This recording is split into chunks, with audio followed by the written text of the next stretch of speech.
You guys know what time it is. Time to turn the lights on. Welcome back to the channel. I'm glad you're here. I'm Jimmy if you're new. We're making it work. It's another day in the shop. Hump day! Actually, very gloomy. No Florida sunshine coming in today. We're getting a storm. The news calls it a subtropical storm, which means a little bit windier and rainier than our normal daily rainstorms, which are pretty windy and rainy. We'll see how that goes. We got a lot of customers canceling appointments and stuff. I'm sorry if yesterday's video was kind of short. There just wasn't a lot of good news to report. We'll try to do better today. We'll try to have some fun. We'll try to learn a thing or two. Me and you. Stay tuned.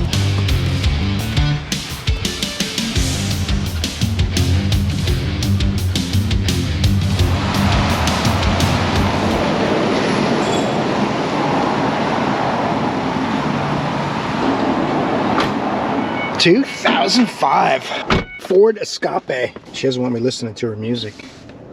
I could just pop that back on, but that wouldn't be right. I won't do that.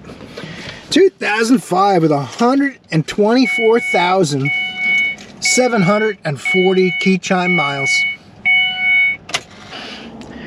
Cleanliness, well, I can't tell. There's bags everywhere. I don't know what's going on. I don't see a lot of old food. Just some medicine and aspirins or whatever that is. I don't know. Crack, I'm not sure. What do you think that is? Fentanyl? I don't know. Customer states stalls intermittently. No check engine light. Still gonna hook up the trusty Phoenix light too and see if we got any codes. No light doesn't mean no codes. There's a check engine light so we know it works. So I'm gonna get this thing hooked up and talking. We'll see what kind of codes we got and we'll come back.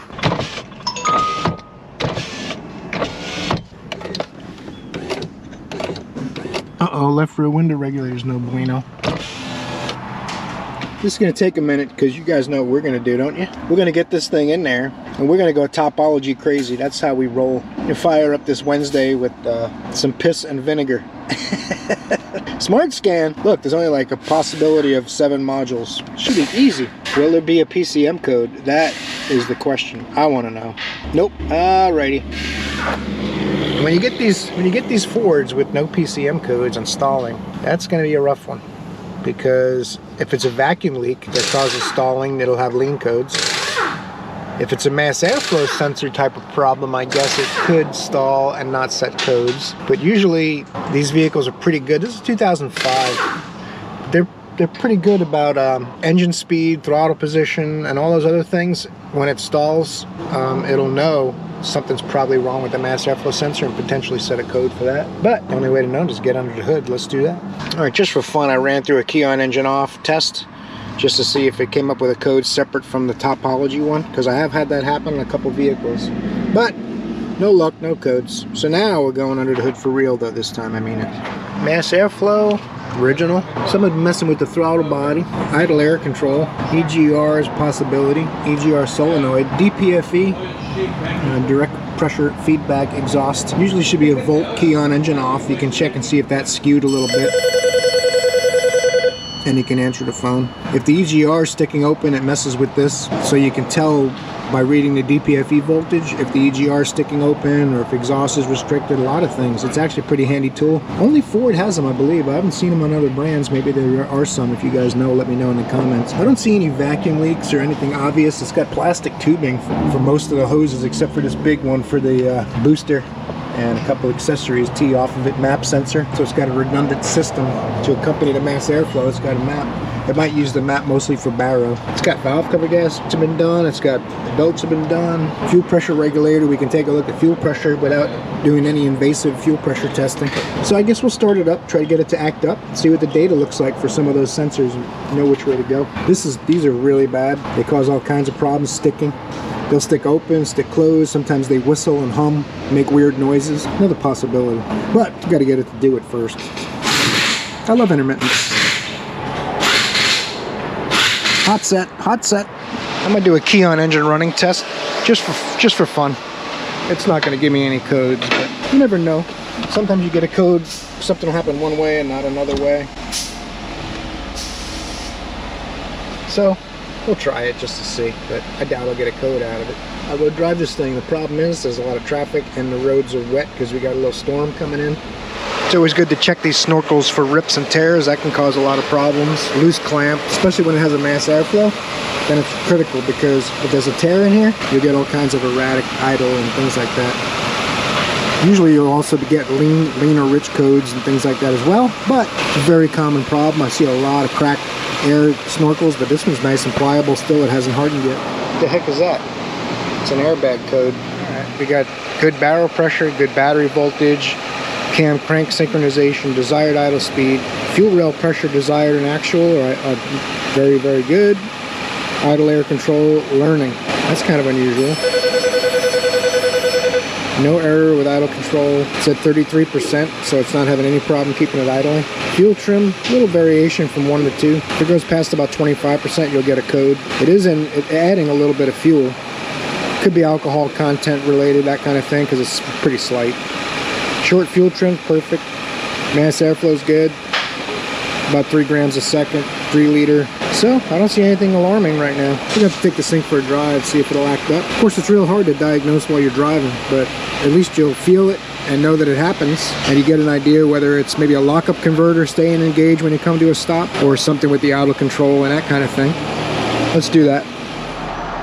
It's an interesting seatbelt disabling device. So now the seatbelt's loose, and this dump truck in front of me is behaving slightly erratically, swerving back and forth. I don't know what he's doing. I'm gonna come to a stop down over here where this right turn is and see if this thing will act up at all. So far it's been running and driving great, not a single problem. I'm just gonna slow it down here. Oop, I hear sirens. Give it a good punch, come to a stop.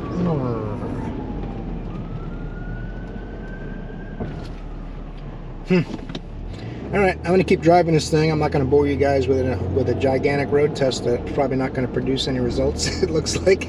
So we'll come back, try it with the air on. Idle air control picked up idle percentage to 50%. So far, no stall. Look at Billy, such a guy, mopping my bay for me while I'm on my road test. Nice. As we might have imagined, it never stalled. I drove it about 6 miles. Turn the air on, air off. Matter of fact, turn it off back where it was now. Customers in the office, in the waiting room, waiting on this vehicle with a very intermittent stalling problem apparently. So I'm gonna have to go up front, have them find out how often it does it, because I can't duplicate it at this time and there's no codes, and see if she wants to leave it. We'll mess with it some more, try to get it to act up, or bring it back when it happens more. She says every time it stalls, it starts right back up. So that leads me towards an idle control problem, but I'm not going to sell a single part to at least have it do it for me. Even if we can't do a 100% accurate diagnosis because it's so intermittent, at least I'll know what parts to guess, right? There's been a lot of intermittence lately. It's kind of strange. Let's go up front, see where we go with this one. Our next ticket, 2017 Ford Expedition. Something about interior trim 0, battery terminal 0, maintenance light 0. I hope I'm getting paid something. Let's go look at it and find out.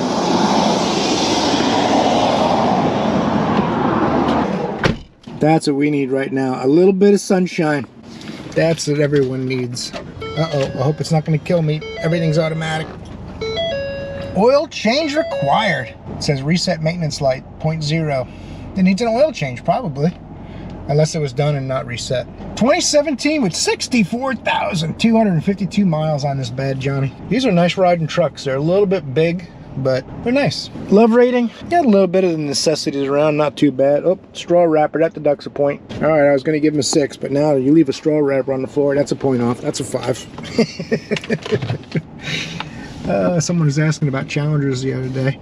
Got a charger. We're gonna get this in the shop and find out what's going on. There's a piece of trim in a box they put on my workbench. We'll have to check that out, let them know, find out what we're doing with this piece of trim. Oh, that's pretty cool. A violet accent light, very nice. All right, let's stop horsing around and do something on this thing, figure out what's going on. Now, that's what it looks like. I think this goes in the back somewhere. You know how I know? Because it already went back there. We ordered it because it was bowed up funny, and I came back here and I looked at it and one of the clips wasn't in, so I hit it and popped the clip in. So now it's not bowed up funny anymore, but go ahead and pop this in. This is the clip that wasn't popped in all the way, so now I'm unpopping it. Should be pretty easy, I'm thinking. Faces like that. Come on in. It's got a little snapper new. New one doesn't fit as good as the old one did. Let's see if there is a method to the madness. Yeah, they're all the same. There is less clips in the back than there is in the front, though. You would think it would be easy, right?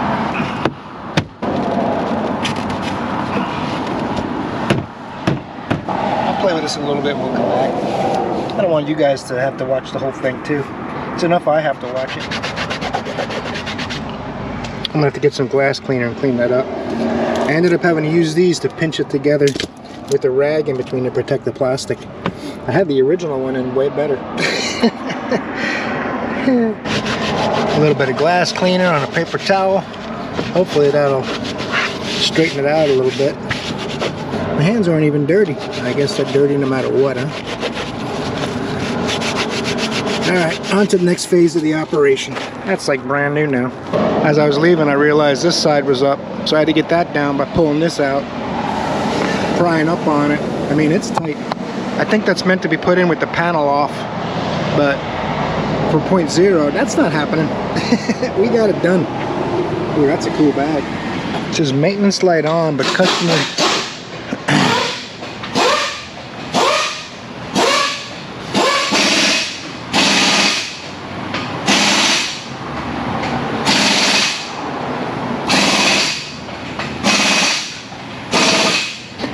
Customer states the oil change probably doesn't need to be done.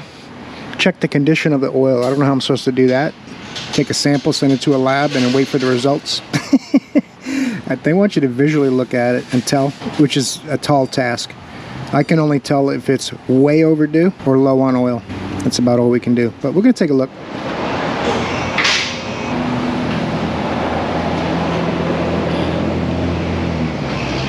You guys tell me, does that need an oil change? Scroll through the menu, reset the oil change reminder to 100%. Alright, now I'll ask them if they want to change the oil and tell them it's kind of hard to tell. There's no sticker. It doesn't look terrible. It doesn't look brand new. The oil was just changed on my truck, which only has 8,000 miles on it, and it doesn't look brand new. Matter of fact, I question whether they did it or not. I might just change it again myself just to be sure on my truck, but I'm going to recommend the same thing on this. Because an oil change is very cheap compared to engine repairs. One of the last things on the ticket is replace battery terminal end. And that is not a simple task on this one. You have to replace the end with the cable, and then everything else bolts onto it. You want to replace all of the ends, all of the cables, just some of them. It doesn't look like it's badly corroded or anything. Someone's already cleaned it. You can tell the cleaning chemicals and the old material are all around.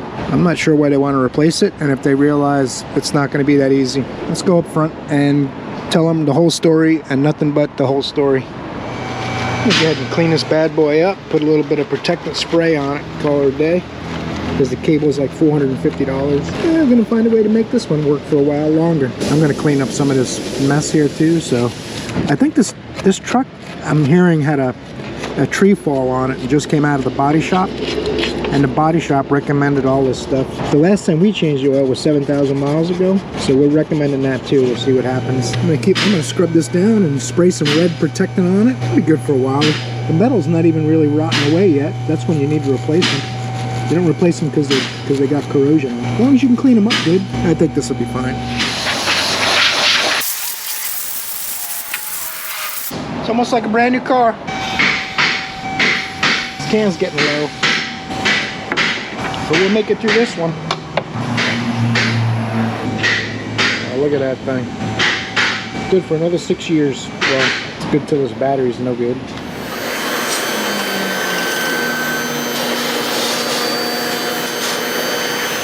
Well, we're going to do an oil change on this now, and this little flapper valve is designed to splash oil everywhere, and no one's cut it off yet.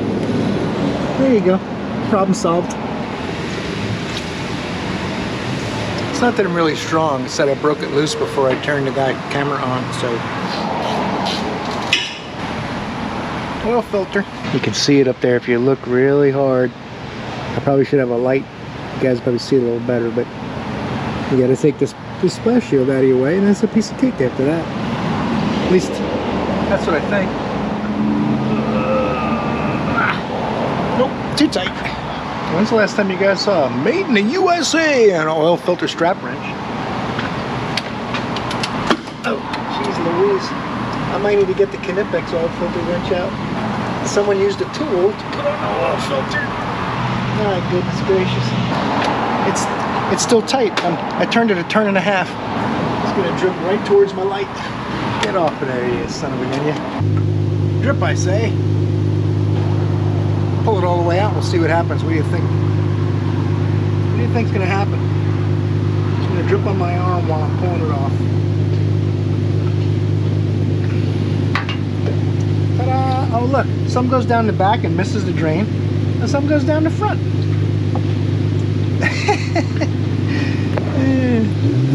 It's dripping down back here and up here on the cool oil tray they made. Nice. Now putting it on, got it bottomed out and about a half a turn. Done. Next guy will be able to get it off by hand and clean up this mess a little bit. I got to get a can of Rain Man Ray's special brake clean concoction. Maddie's got his own shop. He's gonna have his own brake clean, I'm assuming. What a mess. It's all over the rack. All you can do is the best you can do, man. That's all. And you clean up your mess so it doesn't look like anything's leaking. I don't know what this is supposed to attach to. I think something's probably missing.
Allegedly the fuel pump's here for the Kia, so I'm going to go ahead and pop this out of here. I'm using my makeshift Chinese tool that doesn't really fit right. Could be a total disaster. Could come right off. I don't know. We don't know till we try it. Stop talking about it. Well, my breaker bar doesn't line up the way I had hoped. I'm trying to ratchet in an extension, I think. Just trying to lift it up. I can't get the third leg lined up. It's not the first time you ever heard that, is it? Got it!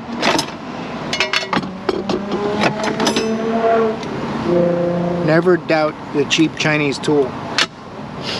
It'll work 9 out of 10 times. It's that 10th time that you got to be careful about because you end up skinning your knuckles or something. But I put it on before. I figured it would work again. This is a tight squeeze. Again, not the first time you heard that. Because everything we do on a daily basis is a tight squeeze. That's what I'm saying. What did you think? What did you think I meant?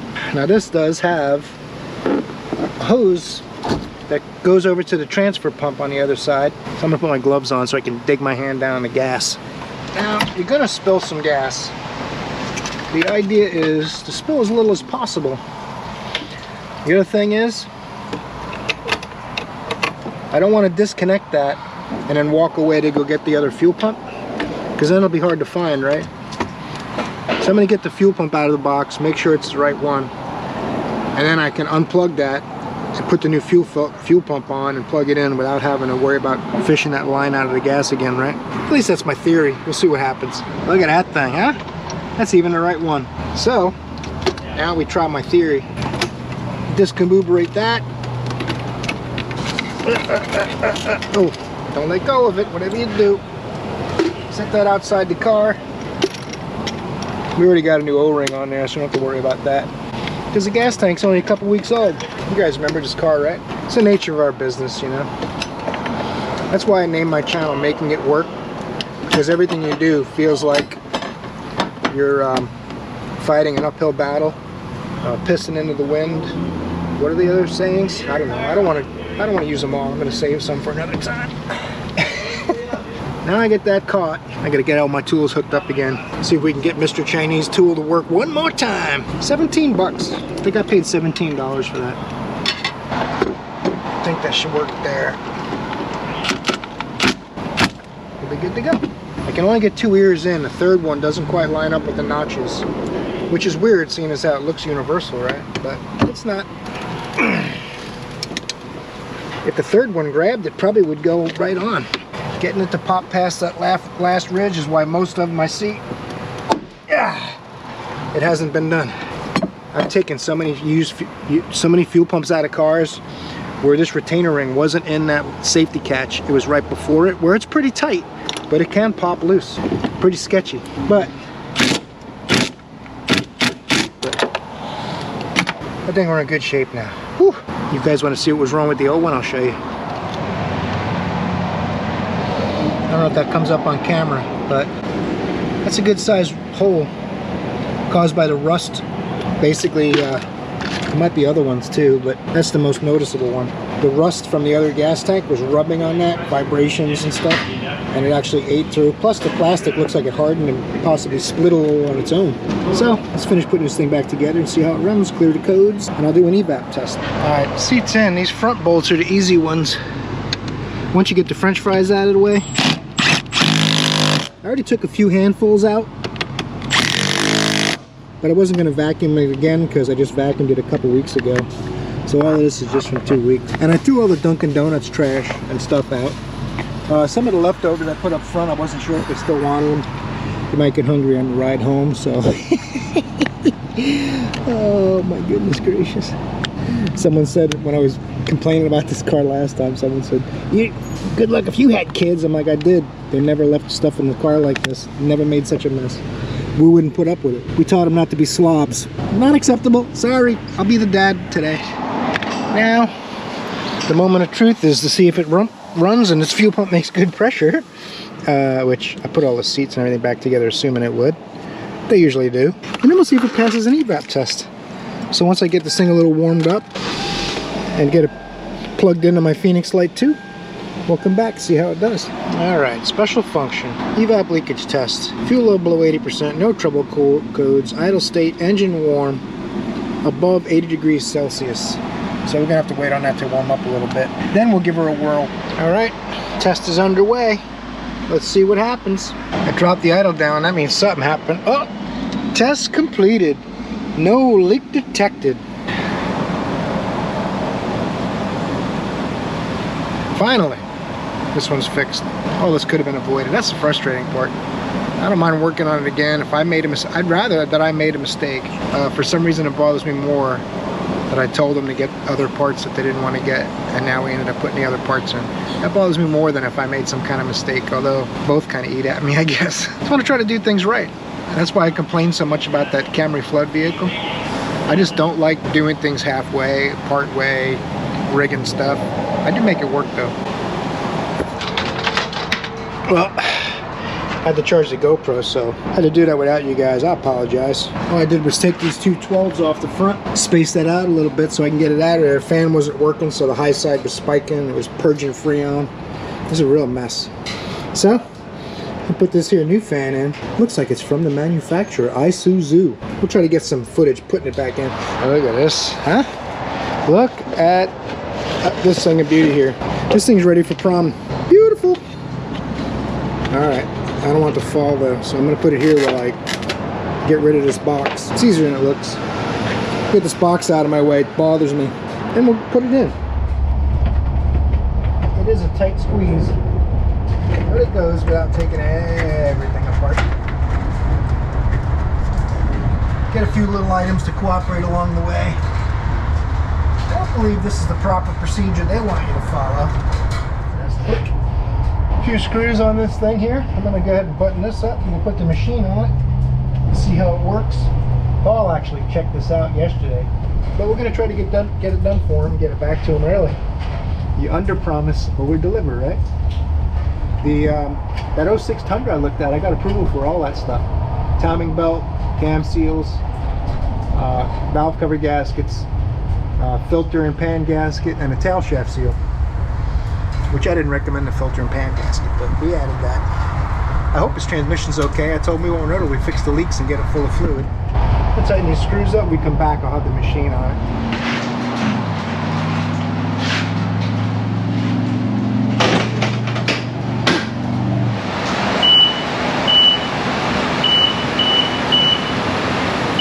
I did an evac and recharge yesterday, but then the fan wasn't working. I'm gonna go ahead and do an evac and recharge. Make sure it only holds a pound, so I'm gonna keep it accurate. That fan's in there humming away. Pressures look good, it's ice cold inside. On to the next one. Oh, I gotta put the grill on, but don't worry, I'll take care of that. What a gloomy day today. No sunshine steak today. It's the wet shine sun, what would it be called? Spit shine steak. All right, let's put this grill back on. Can't put the machinery with Freon in it. I always recycle, pull the Freon out of the hoses before I put it away. So it's ready for the next person. All right, I got it in the shop. What is that confounded noise? Battery's going dead too. I think it's got a bad battery. Yeah, we're gonna have to answer the phone and let them know about the battery. I think I'm gonna finally put this on charge. It's getting pretty low.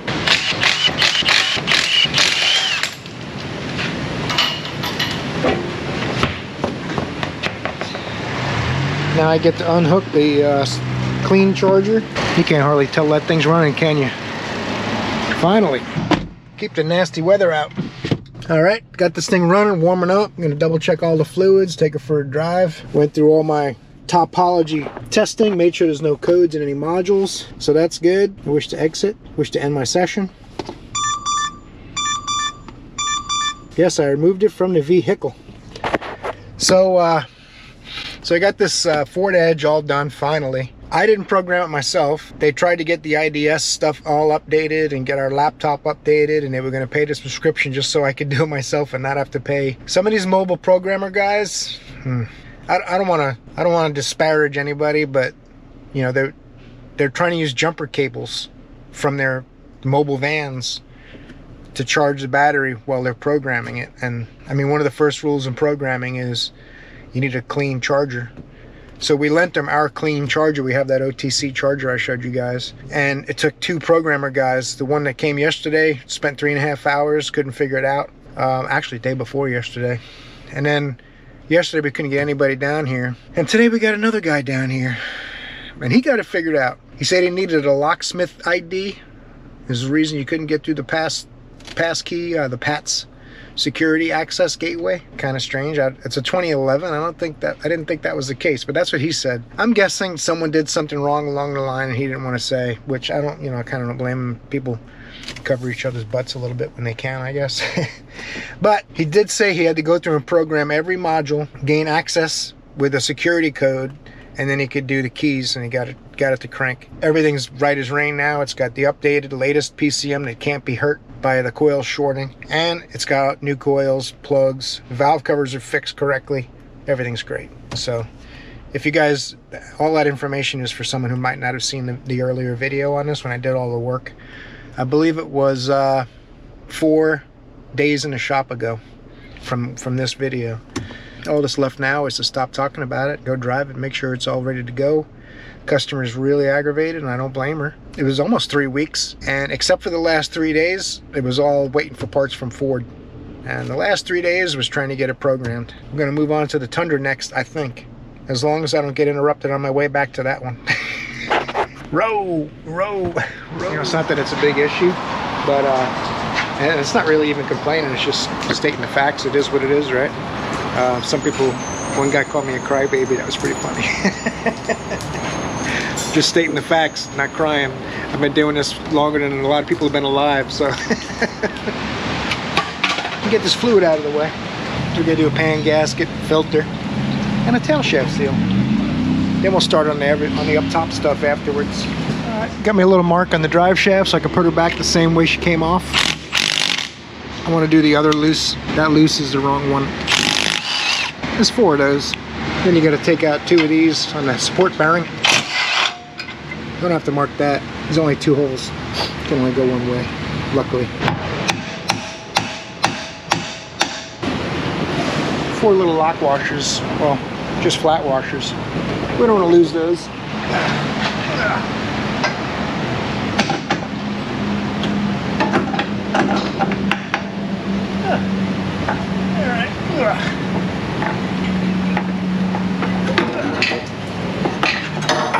It's pretty heavy for a little Toyota drive shaft.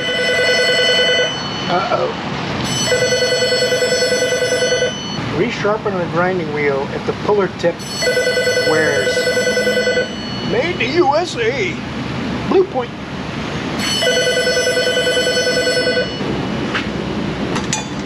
Got it. Try to gravity check on me, it ain't gonna happen. That's not gonna work. That's the wrong seal. Oh well, back up to the front.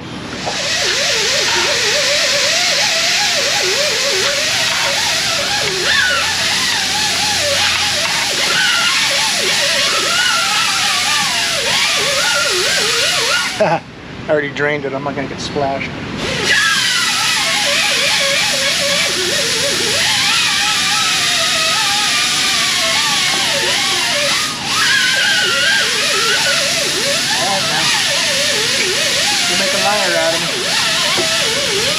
There you go. Easy. Noisy guy, eh?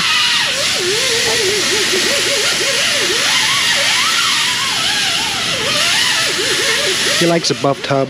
Remember I was telling you guys we couldn't do our IDS and update our laptop because it was so out of date it wouldn't handle all the data. So they had the second programmer guy come out. Well, I had him go drive it for me so I could work on the Tundra. And it doesn't ship out at first, and the check engine light came on. TCM not programmed or corrupted, so you gotta call the programmer guy to come back and work on it some more. Or buy a new laptop to put the IDS system in and I'll do it, because I've done it before. It's not really hard. I don't know what the problem is. But, okay, back on this one. Just a heads up for you guys while I'm doing this. It's too late for me, but some of you guys will know, some of you guys might not. This is considered a screen, not really a filter. And it's normally lifetime, the service life of the transmission. If you look inside, there's actually a screen in there rather than filter media. It doesn't filter the fluid as well as an actual filter. It screens debris out, so it doesn't cycle it back through the transmission. But you normally don't change these for maintenance. That's why I didn't recommend it. But just so you guys know. Those come in a new O-ring too, so that's cool. I think I have to put it in the transmission housing. Let's get the old one out. Just 4 bolts. Hold that in. Or just put it on here for fights. That's how I roll. Plenty of transmission fluid on my fingers, so I lubricated it with that. 4 of those. Alright.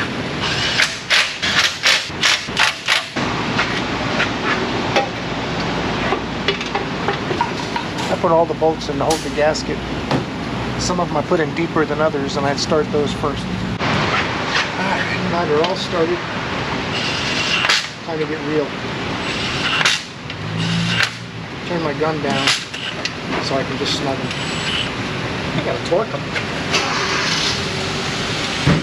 The original ones are kind of loose. I'm gonna do that again. Surprised it wasn't leaking.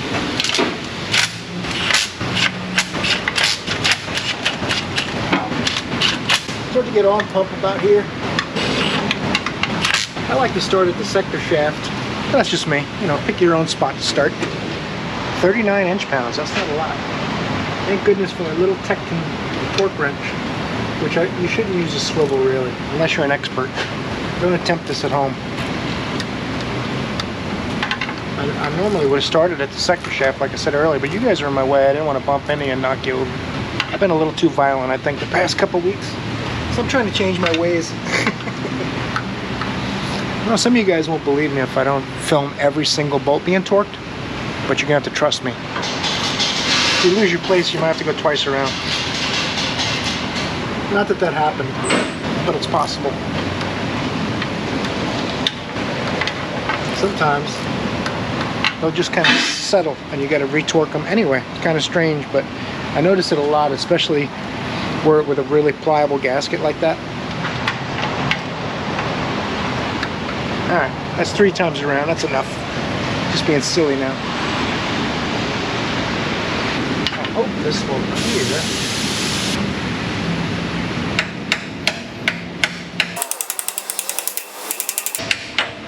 Alright. Oh, you guys probably couldn't even see that. There it is. I just used my, I knew that socket would come in handy one day. This is an NDT 46 millimeter. I think I bought these for working on the Isuzu NPRs, and I used it once and haven't needed it again until just now. Oh, well, I'm thinking of it too. Some of you guys might not realize that I get notification from YouTube when you comment, but when I reply and then you reply again, it doesn't let me know. So unless I go in and search them all out, I don't see when you reply in the same comment. It doesn't tell me. So you might be better off commenting on the video somewhere else for the first time, so I'll get a notification. Or I might miss it. Or the email is down in the description. You can email me directly if you have a question that I haven't answered. It's because I haven't seen it. Careful.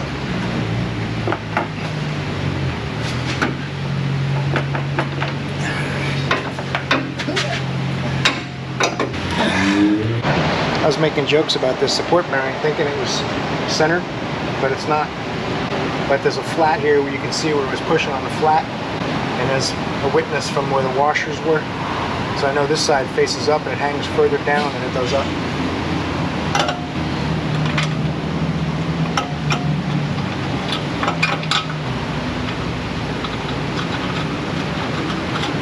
And before I tighten those, I'll tighten the rear flange bolts.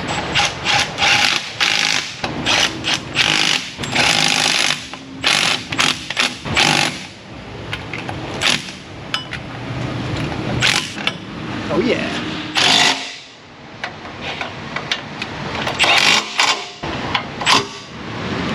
Drain plug, check plug. It even says right on it, check. This one goes up into the pan about 1.5 inches or so. It sets the fluid level when the engine's running and the pump's running.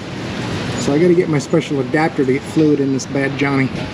Well, I looked at my adapters and I don't have the correct adapter for the Toyota to put the fluid in there like I had hoped. But luckily they have a fill hole. So I can use that as the check and this is the fill. So what I'm going to do is, since I already started on the water pump and timing belt work up top, because I saw my adapter didn't work, and I said, you know what, there's another way, I bet you. And there it is, the fill hole. I'm going to put the check plug in, back in, and leave it in till I can start the engine after the timing belt stuff's done. So that's the plan now. I'm going to put 4 quarts in it, and then once I get all the water pump timing belt stuff done, we'll run it and check the fluid level by removing that with the engine running. If you remove it with the engine off, you'll lose all the extra fluid you put in. The engine's got to be running and it's got to be at the level where it just trickles out. Alright, I got the air snorkel out of the way, a couple of little things. Now it's time to start loosening this water. Oh, I can't get the fan off the water pump with the mountain wrench. Too much offset.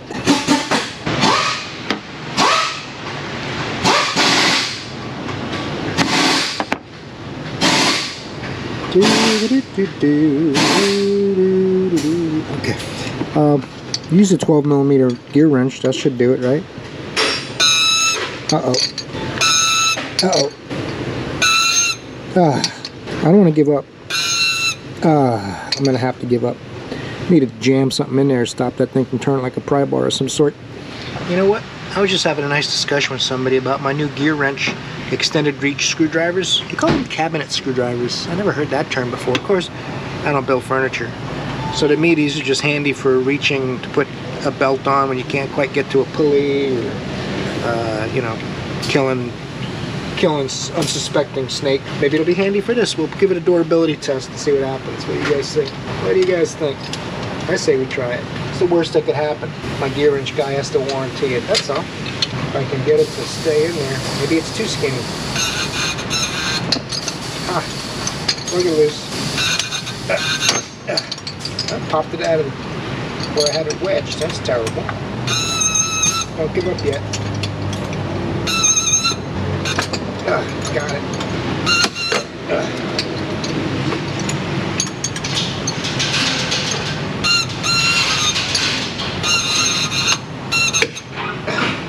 working. Not the best tool for the job, but it handled it without snapping. That makes me feel a little better. I mean, they're 20 bucks each, so lifetime warranty.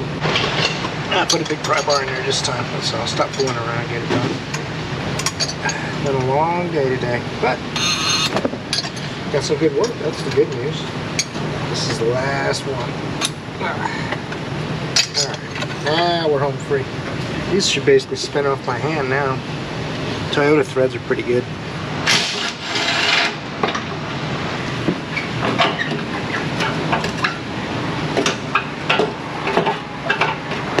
Be like that. There you go. Ooh, I am gonna have to clean that out. 15 years worth of dirt and grime in it. Look at that thing. That is nasty. Beep beep, and then the screen goes blank again. It didn't turn on. Push the button again, it goes beep beep, it turns on. It's a sneaky little GoPro. It's been glitching since my 7, although this one's worse and it gets hotter and it kills the battery faster. And it takes slightly better videos, I think. I just want it to work a little better. I got all the bolts out of the fan. I'm gonna get the coolant draining. I think Joe's gonna buy my snap-on underhood light because his extension cord went bad. And I told him $100, that's what they charge you for the cord alone. So he can have my light on the cord. And I'll buy like a monster underhood light or something this weekend. That's why it looks a little dark. There you go. I'm gonna try to get the fan and the shroud out of here tonight. Get this upper hose out of my way once the coolant drains a little more. And then we'll pick this up in the morning. A few more things to do and we're gonna be done for today. All right, we're gonna try the Mac hose clamp tool. See how that goes. That's what I bought these for, because I can manipulate that clamp a little bit. At least I think I can. To go into the slot. Alright, I'll go the other way if you want. Not really that impressed with these pliers like I had hoped to be. Won't go the other way either. Let's go back to the tried and true gear wrench slash Lyle slash whoever makes these and squeeze the crap out of it and see what happens. See, this one seems to have more of a grip than the pointy sticky pad on the other one. I thought had a... You would think that this one with the teeth and everything would have more grip than this, but it's not the case. This tool, I've been pretty happy with it. The only thing bad, like I've said before, it's been a while since I mentioned it if you haven't seen my other videos, but it does that, but it still works great. If I can only have one, not even a question. It's not even close. Come on now. There's a little lip on the aluminum housing. It doesn't want you to get the hose off. It's there as a prevention. That's what I'm convinced of. I mean, it seems that way.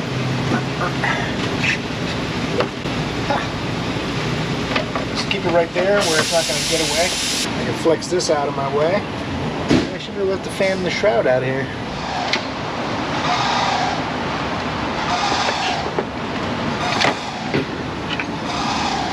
I know it'll come off.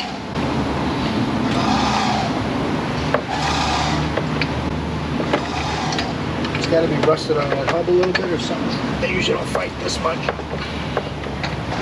You don't need anything back in this area, correct? No, I'm good back there. All right, guys. That's where we're finishing this up. That Tundra we're going to continue on tomorrow. You see, we're all locked up out in here. So, oh, look at the project truck, huh? This thing needs some love. If you guys haven't seen them videos, they come out on Sundays when I work on this old truck. I'm trying to get this thing on the road. I'm shooting for spring next year. I was shooting for the holidays this year till I found all this extra rust I didn't know about. I hit it with a pick hammer and Bondo started falling out that looked like slightly rusty metal. It was rusty Bondo. So, enough about my problems. Thanks for watching. I hope you got something from today's video. Maybe enough to torque that like button down there. You guys are awesome. I'll see you in the next video.